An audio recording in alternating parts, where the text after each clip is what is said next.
నమస్కారం BJP TV news కి స్వాగతం. హెడ్లైన్ చూద్దాం.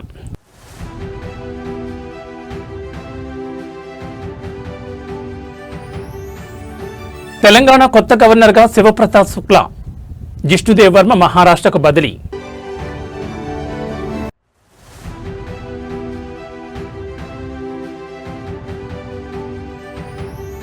ఏపీలో జనాభా విప్లవం, ఇద్దరు లేదా అంతకంటే ఎక్కువ మంది పిల్లలుంటే 25,000 నగదు కానుక.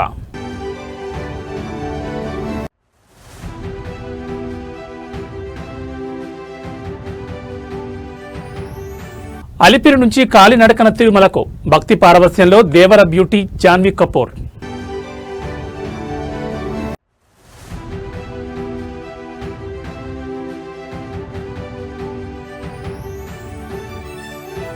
ఇంగ్లాండ్ పనిపట్టారు, ఫైనల్లోకి దూసుకెళ్లారు, ప్రతీకారం తీర్చుకున్న రోహిత్ సేన. ఇక డీటెయిల్స్ చూస్తే దేశంలోనే కీలకమైన రాజకీయ మార్పులకు కేంద్ర ప్రభుత్వం శ్రీకారం చుట్టింది. 9 రాష్ట్రాలకు గవర్నర్లను, కేంద్ర పాలిత ప్రాంతాలకు లెఫ్టినెంట్ గవర్నర్లను మారుస్తూ రాష్ట్రపతి భవన్ సంచలన నిర్ణయం తీసుకుంది. ఇందులో భాగంగా తెలంగాణ రాష్ట్రానికి నూతన గవర్నర్గా శివప్రతాప్ శుక్లా పేరును ఖరారు చేశారు. ఇప్పటి వరకు హిమాచల్ ప్రదేశ్ గవర్నర్గా బాధ్యతలు నిర్వర్తించిన శివప్రతాప్ శుక్లా ఇకపై తెలంగాణ గవర్నర్గా బాధ్యతలు చేపట్టనున్నారు. ఇంతకాలం తెలంగాణ గవర్నర్గా సేవలందించిన జిష్ణుదేవ్ వర్మ మహారాష్ట్ర గవర్నర్గా బదిలీ చేస్తూ కేంద్రం ఆదేశాలు జారీ చేసింది. కేవలం తెలంగాణ మాత్రమే కాకుండా తమిళనాడు, పశ్చిమ బెంగాల్, బీహార్ వంటి రాష్ట్రాల్లో కూడా గవర్నర్లను మారుస్తూ తీసుకున్న ఈ నిర్ణయం రాజకీయ వర్గాల్లో చర్చనీయాంశమైంది. ముఖ్యంగా ఎన్నికలు రానున్న రాష్ట్రాల్లో ఈ మార్పులు కీలక పరిణామంగా కనిపిస్తున్నాయి. ఉత్తరప్రదేశ్ చెందిన శివప్రసాద్ శుక్లా గతంలో కేంద్ర మంత్రిగా కూడా పనిచేసిన అనుభవజ్ఞులు కావడంతో తెలంగాణ రాజ్భవన్ కార్యకలాపాల్లో ఎలాంటి మార్పులు వస్తాయన్న ఉత్కంఠ ఇప్పుడు అందరిలోనూ మొదలైంది. జిష్ణుదేవ్ వర్మ మహారాష్ట్ర గవర్నర్గా బాధ్యతలు చేపట్టనుండగా కొత్త గవర్నర్ శివప్రసాద్ శుక్లా ఎప్పుడు ప్రమాణ స్వీకారం చేస్తారనే దానిపై మరికొద్ది గంటల్లో స్పష్టత రానుంది.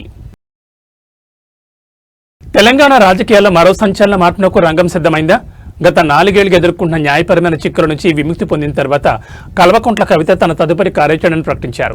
తిరుమల వెంకటేశ్వర స్వామి వారి ఆశీస్సులతో తనపై ఉన్న మరకలు తొలగిపోయాయని చెప్తూనే సరికొత్త రాజకీయ ప్రయాణానికి శ్రీకారం చుట్టారు. గత 4 ఏళ్లుగా అనుభవించిన మనోవేదన వర్ణాతీతం, కానీ చివరికి ధర్మమే గెలిచినట్టు కవిత ఎమోషనల్ అయ్యారు. సత్యం, న్యాయం తమ వైపే ఉన్నాయని మొదటి నుంచి చెప్తున్నానని, ఇప్పుడు స్వామివారి దయతో క్లీన్ చిట్ రావడంతో తన మొక్కును చెల్లించుకోవడానికి కాలినడకన తిరుమలకు వచ్చానని ఆమె స్పష్టం చేశారు. అయితే ఈ పర్యటనలో అందరినీ ఆశ్చర్యపరిచిన విషయం ఆమె చేసిన రాజకీయ ప్రకటన. కేవలం ఆధ్యాత్మిక పర్యటనగానే కాకుండా తెలంగాణ భవిష్యత్పై తన విజన్ను ఆమె బయటపెట్టారు. తెలంగాణ ప్రజల పక్షాన తెలంగాణ ఇంటి పార్టీగా పనిచేయడానికి రానున్న రోజుల్లో ఒక రాజకీయ పార్టీని ఏర్పాటు చేయబోతున్నాం. ఈ ఒక్క మాట ఇప్పుడు 2 రాష్ట్ర రాజకీయాల్లో పెను సంచలనంగా మారింది. ఇప్పటికే తెలంగాణ జాగృతి అధ్యక్షురాలుగా సాంస్కృతిక రంగంలో తన ముద్ర వేసిన కవిత ఇప్పుడు నేరుగా కొత్త పార్టీ వైపు అడుగులు వేయడం వెనుక ఉన్న వ్యూహం ఏంటి? తెలంగాణ అస్తిత్వం కోసం ప్రజల గొంతుగా మారడమే లక్ష్యంగా ఈ ఇంటి పార్టీ ఉండబోతోందని ఆమె హింటిచ్చారు. పాత కేసుల నుంచి విముక్తి లభించడంతో ఇక పూర్తి స్థాయిలో ప్రజాక్షేత్రంలోకి వెళ్లాలని ఆమె నిర్ణయించుకున్నట్లు కనిపిస్తోంది. మరి కవిత ఏర్పాటు చేయబోయే ఈ కొత్త పార్టీ స్వరూపం ఎలా ఉండబోతోంది? పార్టీ పేరేమిటి?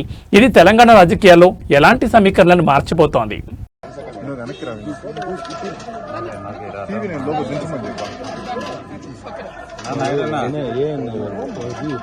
నీకు కావాలంటే తీసుకోకూడదు, నువ్వు పర్సనల్ అంటే మీడియా.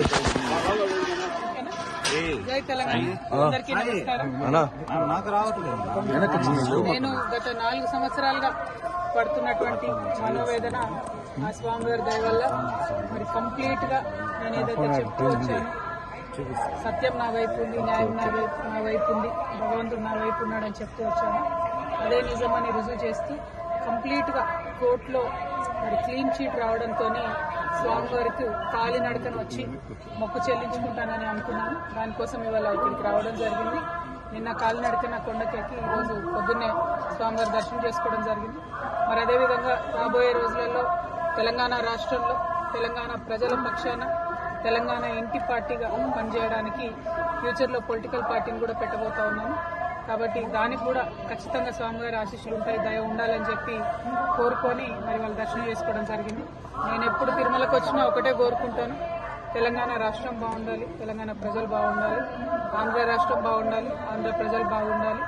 రాష్ట్రాలుగా మనం విడిపోయినా కూడా ప్రజలుగా కలిసి ఉండాలి, ప్రజలందరూ బాగుండాలని మనస్ఫూర్తిగా కోరుకుంటాను. అదే జరగాలని చెప్పి మళ్ళీ ఒకసారి ఆ భగవంతుని కోరుకుంటూ థ్యాంక్ యూ. జై తెలంగాణ, జై Andhra. The whole country has witnessed how I was in the last 4 years targeted politically, my image being tarnished, my name being dragged into unnecessary things.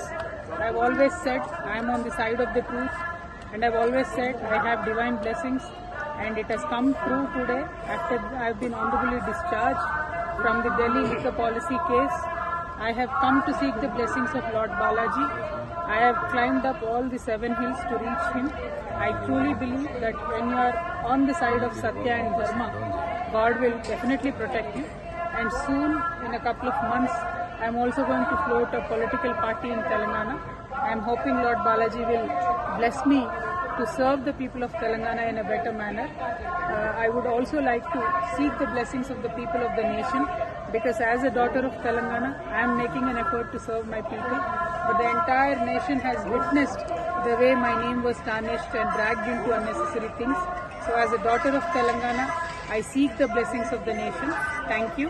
Jai Telangana. తెలంగాణలో అప్పుడే సూర్యుడి ప్రతాపం చూపిస్తున్నాడు. సాధారణంగా ఏప్రిల్ మే నెలలో ఉండే ఎండలు ఈసారి మార్చి మొదటి వారంలోనే జనాన్ని ఉక్కిరిబిక్కిరి చేస్తున్నాయి. హైదరాబాద్తో పాటు రాష్ట్ర వ్యాప్తంగా ఉష్ణోగ్రతలు అమాంతం పెరిగిపోవడంతో వాతావరణ శాఖ కీలక హెచ్చరికలు జారీ చేసింది. హైదరాబాద్లో నేడు గరిష్ట ఉష్ణోగ్రత 34 డిగ్రీల సెల్సియస్గా నమోదైనప్పటికీ రాష్ట్రంలోని పలు జిల్లాల్లో ఇది ఇప్పటికే 38 డిగ్రీల సెల్సియస్ నుంచి 40 డిగ్రీల సెల్సియస్కు చేరుకుంది. ఉత్తర మరియు మధ్య తెలంగాణ జిల్లాలో గరిష్ట ఉష్ణోగ్రతలు సాధారణం కంటే 2 నుంచి 3 డిగ్రీలు అధికంగా నమోదవుతున్నాయి. ఉత్తర భారత నుండి వీస్తున్న పొడిగాలుల వల్ల గాలిలో తేమ శాతం గణనీయంగా పడిపోయింది. ప్రస్తుతం హైదరాబాద్లో హ్యూమిడిటీ కేవలం 12% మాత్రమే ఉంది. ఖమ్మం, ములుగు, ఆదిలాబాద్ మరియు జగిత్యాల జిల్లాలో ఎండ తీవ్రత ఎక్కువగా ఉంది. ముఖ్యంగా ములుగు జిల్లా మంగపేటలో అత్యధికంగా 39 డిగ్రీల ఉష్ణోగ్రత నమోదైంది. రానున్న 48 గంటల్లో ఈ ఉష్ణోగ్రతలు 41 డిగ్రీల మార్కును కూడా దాటే అవకాశం ఉందని నిపుణులు హెచ్చరిస్తున్నారు. తీవ్రమైన ఎండల దృష్ట్యా మధ్యాహ్నం 12 గంటల నుంచి సాయంత్రం 4 గంటల వరకు అత్యవసరమైతే తప్ప బయటకు రావద్దని వాతావరణ శాఖ సూచిస్తోంది. ముఖ్యంగా వృద్ధులు, చిన్నారులు వడదెబ్బ తగలకుండా జాగ్రత్త వహించాలి. శరీరంలో నీటి శాతం తగ్గకుండా నిమ్మరసం, కొబ్బరి నీళ్లు, మజ్జిగ వంటి ద్రవ పదార్థాలు ఎక్కువగా తీసుకోవాలి. మార్చిలోని పరిస్థితి ఇలా ఉంటే ఇక రాబోయే ఏప్రిల్ మే నెలలో ఎండలు ఏ స్థాయిలో ఉంటాయోనని సామాన్యులు ఆందోళన చెందుతున్నారు. మార్చి 18 తర్వాత అకాల వర్షాలు కురిసే అవకాశం ఉందన్న అంచనాలు కొంత ఊరటనిచ్చినా అప్పటి వరకు ఈ భానుడి భగభగలు తప్పేలా కనిపించడం లేదు. జనాభా నియంత్రణ నుంచి జనాభా పెంపు వైపు తెలుగు రాష్ట్రాలు అడుగులు వేస్తున్నాయా? ఇప్పటి వరకు ఒక్కరు ముద్దు, ఇద్దరు చాలు అన్న నినాదం వినిపించిన చోట ఇప్పుడు ముగ్గురుంటేనే మెరుగైన భవిష్యత్ అనే సరికొత్త వాదన వినిపిస్తోంది. ఈ క్రమంలోనే ఆంధ్రప్రదేశ్ ముఖ్యమంత్రి చంద్రబాబు నాయుడు అసెంబ్లీ వేదికగా ఒక సంచలన ప్రకటన చేశారు. 2 లేదా అంతకంటే ఎక్కువ మంది పిల్లలున్న తల్లిదండ్రులకు 25,000 ఆర్థిక సహాయం అందజేయనున్నట్లు వెల్లడించారు. ఇక్కడ ఒక విషయాన్ని గమనించాలి. ఈ 25,000 నగదు ప్రోత్సాహం పథకాన్ని ప్రకటించింది ఆంధ్రప్రదేశ్ ముఖ్యమంత్రి చంద్రబాబు నాయుడు. మార్చి 5, 2026న ఏపీ అసెంబ్లీలో ప్రవేశపెట్టిన డ్రాఫ్ట్ పాపులేషన్ మేనేజ్మెంట్ పాలసీలో భాగంగా ఈ ప్రతిపాదన చేశారు. తెలంగాణలో ప్రస్తుతం ఇటువంటి కొత్త పథకం అధికారికంగా ప్రకటించలేదు. 2వ లేదా 3వ సంతానం కలిగిన తల్లిదండ్రులకు డెలివరీ సమయంలోని 25,000 అందజేస్తారు. ఆ బిడ్డకు 5 ఏళ్ల వయసు వచ్చే వరకు నెలకు ₹1,000 చొప్పున ఆర్థిక సహాయం, 18 ఏళ్ల వరకు ఆ బిడ్డకు పూర్తి ఉచిత విద్య అందించేలా ప్రణాళిక, ప్రభుత్వ ఉద్యోగులకైతే 3వ సంతానం కలిగే సమయంలో పితృత్వ సెలవులు కూడా మంజూరు చేయాలని యోచిస్తోంది. దక్షిణ భారతదేశంలో ముఖ్యంగా ఆంధ్రప్రదేశ్లో సంతానోత్పత్తి రేటు క్రమంగా పడిపోతోంది. ఇదే పరిస్థితి కొనసాగితే 2047 నాటికి రాష్ట్రంలో వృద్ధుల సంఖ్య పెరిగి యువశక్తి తగ్గిపోతుందని, జపాన్ వంటి దేశాలు ఎదుర్కొన్న సంక్షోభం ఇక్కడ కూడా వచ్చే ప్రమాదం ఉందని సీఎం ఆందోళన వ్యక్తం చేశారు. అందుకే ప్రజలను ఎక్కువ మంది పిల్లలను కనమని ప్రోత్సహించడానికి ఈ నిర్ణయం తీసుకున్నారు. ఈ పాలసీ మార్చి చివరి నాటికి తుది రూపు దాల్చి ఏప్రిల్ 1, 2026 నుంచి అమల్లోకి వచ్చే అవకాశం ఉంది. మరి ఏపీ బాటలోనే తెలంగాణ ప్రభుత్వం కూడా ఎలాంటి నిర్ణయం తీసుకుంటుందా అనేది వేచి చూడాలి. ఇప్పుడు మంది 1.5% TFR, దాన్ని 2.1కి తీసుకెళ్ళాలి. ఛాలెంజ్ అంతా ఎకానమీ అభివృద్ధి అవుతా ఉంది. అభివృద్ధి అయినప్పుడు ఆటోమేటిక్గా డబ్బులు సంపాదించే విధానంలో పిల్లలు దొరుకునే పరిస్థితి వస్తూ ఉంది. దీనివల్ల చాలా దేశాలు ఇబ్బంది పడ్డాయి. అందుకే ఒక నూతనమైన విధానం కోసం ఈరోజు మేము ఆలోచించేది, ఈ 2వ బిడ్డ కానీ చైల్డ్ కానీ 2 కంటే అబౌవ్ ఎంతమంది వాళ్ళు ఇచ్చేస్తే డెలివరీ సమయంలోనే ₹25,000 ఆ పేరెంట్స్కి డబ్బులు ఇస్తామని చెప్తున్నారు. ఇది ఒక పెద్ద గేమ్ చేంజర్గా తయారవుతుంది. దీన్ని మనం చేయగలిగితే చాలా వరకు ఉపయోగపడుతుంది. ఇంకొక పక్కన ఇది కాకుండా మీరందరూ ఆలోచించినప్పుడు ఎవరైతే గవర్నమెంట్లో పనిచేసే వాళ్ళందరికీ భార్య భర్త ఈక్వల్ పేరెంటింగ్ అది చేయాలనుకున్నప్పుడు మగవాళ్ళకు కూడా రెండో బిడ్డ అయితే 1 నెల అదనంగా పేరెంటింగ్ కోసం లీవ్ గ్రాంట్ చేస్తాం. అదే మరి 2వ బిడ్డ కన్నా 3వ బిడ్డ అయితే అనదర్గా 1 మంత్ 2 నెలలు ఇస్తాం. అంటే 1 ఇయర్ ఉండేది 1 మంత్ ఎక్కువగా ఇచ్చి దీనికి ప్రోత్సహిస్తామని చెప్పి కూడా నేను మీకు తెలియజేస్తున్నా.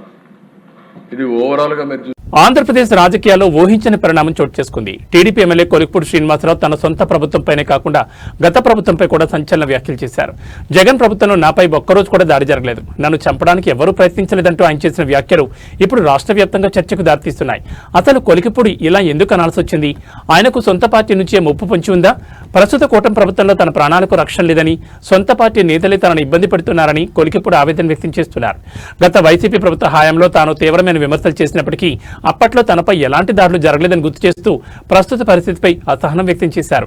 తిరువూరు నియోజకవర్గంలో ఎంపీ కేసినేని చిన్నితో ప్రోటోకాల్ విషయంలో వస్తున్న విభేదాలే ఈ వ్యాఖ్యలకు ప్రధాన కారణమని రాజకీయ విశ్లేషకులు భావిస్తున్నారు. కొలిక్పూడి వ్యాఖ్యలు టీడీపీ అధిష్టానానికి పెద్ద తలనొప్పిగా మారాయి. ఇప్పటికే పార్టీ రాష్ట్ర అధ్యక్షుడు పల్లా శ్రీనివాసరావు కొలిక్పూడిపై చర్యలు తీసుకునే అవకాశం ఉందని హెచ్చరించారు. అయితే నన్ను చంపడానికి పార్టీలోని కుట్రలు జరుగుతున్నాయని ఎమ్మెల్యే నేరుగా ఆరోపించడం కూటమి సర్కార్లో కలకలం రేపుతోంది.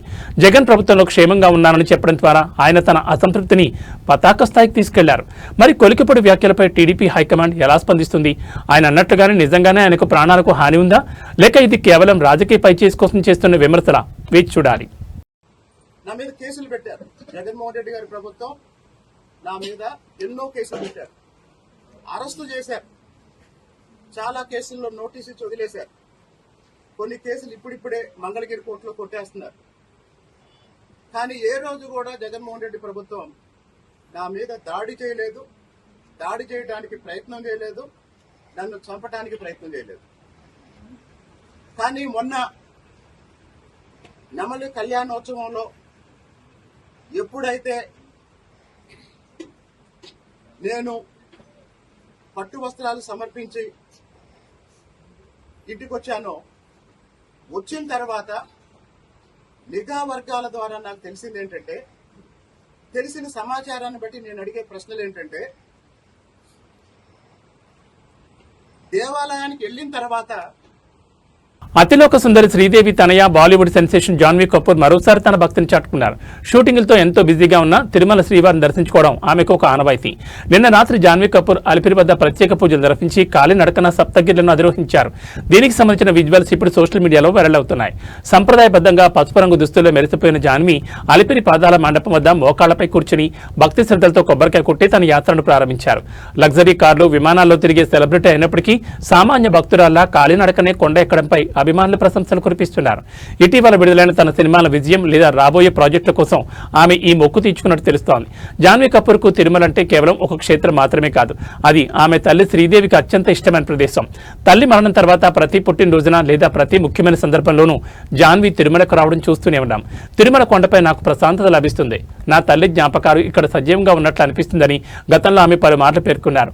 ప్రస్తుతం ఎన్టీఆర్ సరసన దేవర వంటి భారీ ప్రాజెక్టులతో బిజీగా ఉన్న జాన్వీ ఈ యాత్ర ద్వారా ఆధ్యాత్మిక శక్తిని పొందే ప్రయత్నం చేస్తున్నారు. నేడు ఉదయం విరామ సమయంలో జాన్వీ కపూర్ శ్రీవారిని దర్శించుకున్నారు.